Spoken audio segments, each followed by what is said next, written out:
The two-day Space Economy Leaders Meeting, SELM, precursor event which is part of the G20 meeting, had kickstarted in Shillong on the 17th of April 2023, where delegates from the G20 countries had arrived in the city to attend the meeting on space economy, policy and new space.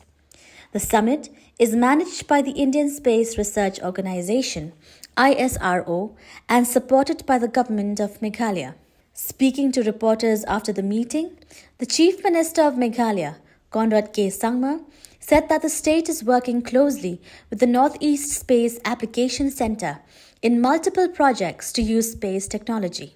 Of course, the possibilities are limitless. So obviously we cannot say that we've been able to go into every aspect of space technology and using NASAC's real strengths, I should say.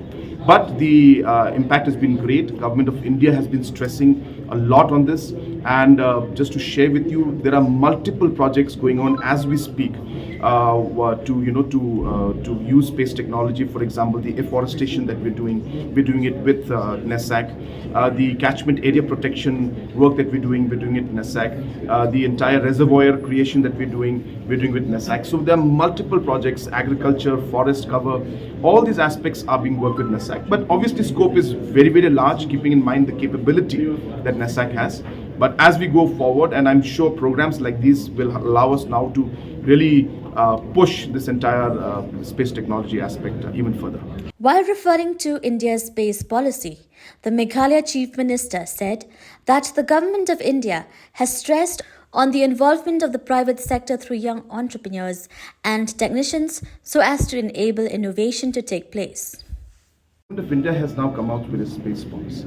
So there the involvement, and obviously it's a subject that is very much in the domain of the central government. But we have seen that that now Government of India has encouraged through this policy the involvement of private sector, which is a really encouraging thing, because that is the only way to ensure that innovation takes place. For innovation, we need the private sector entrepreneurs to come in. We've seen this happening in other parts of the world, and hence the story in India is no different. And we've seen that India has a huge resource of entrepreneurs and young technicians and entrepreneurs who will be able to bring in innovation given the chance.